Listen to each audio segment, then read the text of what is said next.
जिजाऊ जय शिवराय समस्त मराठा कुणबी बांधवांना। अरे देख लेना आंखों से लाखों से एक मराठा, मराठा तुमचं आमचं नातं काय? जिजाऊ जय शिवराय अरे लढेंगे जीतेंगे हम सब जरांगे। बांधवांनो, 1-1.5 किलोमीटर आम्ही बाजूला आहेत। पाटलाची सभा तिकडे चालू आहे। पाटलाचा आवाज आपल्याला ओळखीत असेल। अखंड मराठ्याचं काळीज पाटलानं आवाज दिला।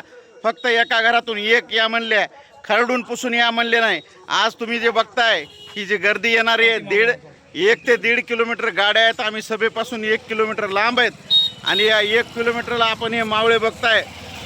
अरे देख लेना आंखों से एक मराठा। बांधवांनो लक्षात घ्या, जे जे आपल्यातलेच काही आस्तीनीतले साप आणि काही कुत्रे म्हणू लागले ना, पाटलाच्या मागं कोणी राही, पाटलाची हवा राहील नाही, आता काही पाटलाच्या मागं लोक नाहीत। अरे त्याला हे उत्तर आहे।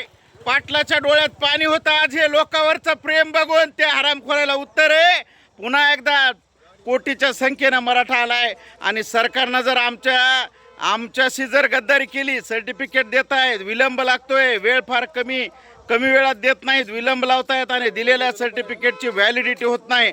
आणि म्हणून पाटलांनी आज ही सभा जी बोलवली, जे काय आश्वासनं दिले होते ना सरकारनं, हे आश्वासनं पूर्ण झाले नाहीत, लक्षात ठेवा। आणि ही फक्त पाटलांनी एका घरातल्या एका माणसाला बोलितले। मराठ्याच्या घरात 10 लेकरं आहेत आणि सगळे जर झाडून पुसून आले तर लक्षात घ्या काय होईल। म्हणून पाटलांना पुन्हा एकदा आदेश दिला आहे, संयमानं, शांततेनं आणि कायद्याच्या मार्गानं। आणि जे हरामखोर आस्तीनीतले साप आमच्यावर टीका करतात ना, त्याला हे आमचं संयमाचं उत्तर आहे। इतिहासामध्ये मराठ्यानं आक्रमकतेनं, तलवारीच्या इतिहासानं इतिहास गाजवला, देशावर राज्य केलं, दिल्लीचा तख्त राखला आक्रमकतेनं। पण आता संयम काय असतो आणि संयमानं कसा मराठा जिंकणार ते पाटलांच्या आदेशावरून आम्ही पुन्हा एकदा दाखवून देणार आहेत। आणि पुन्हा एकदा हे जे काही 2-4 मुद्दे आहेत, व्हॅलिडिटीचा मुद्दा झाला पाहिजे, त्याच्यानंतर सारथीचा मुद्दा आहे पाटलांनी मांडलेला, अनेक गोष्टी आहेत।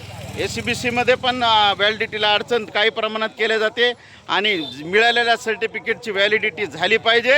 आणि पुन्हा एकदा नव्या जोशानं हा मराठा आपण बघतो, 1 ते 1.5 किलोमीटरच्या रांगा लागल्यात गाड्यांच्या।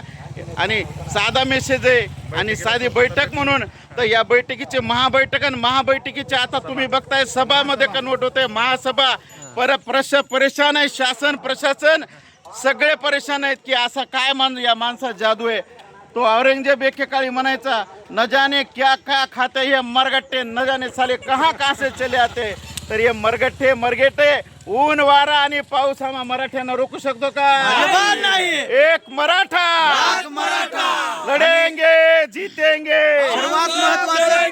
सर्वात महत्वाचं म्हणजे जरांगे पाटील यांनी दादानी फक्त आज बैठक म्हणूनच सांगितलेली आहे आणि बैठकीला इतकी पब्लिक आलेली आहे की जवळपास आता एक सांगायचं म्हटलं तर जळणाऱ्यांना जळू द्या, मराठा काय आहे ते सर्वांनाच कळू द्या, हे दादानी पुन्हा एकदा दाखवून दिलेलं आहे। एक मराठा, अरे लढेंगे जीतेंगे। हम सब जरांगे। धन्यवाद। जय जिजाऊ जय शिवराय।